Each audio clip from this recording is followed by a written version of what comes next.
Hey guys, today I'm going to show you how to delete your Odoo website. Let's get started. First, go to odoo.com and log in your account. This section will lead you to your dashboard where you will click on the website option right here.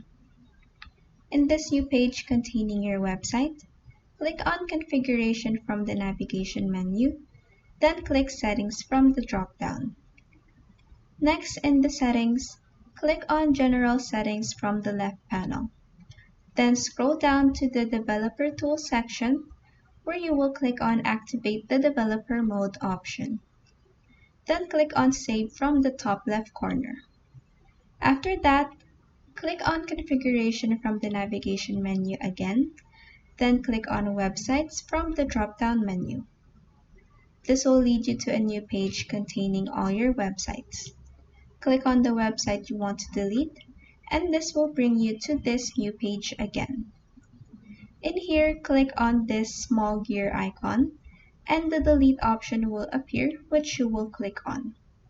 Lastly, this pop-up will appear confirming your action. Just click on delete again. And that is how you can delete your Odoo website.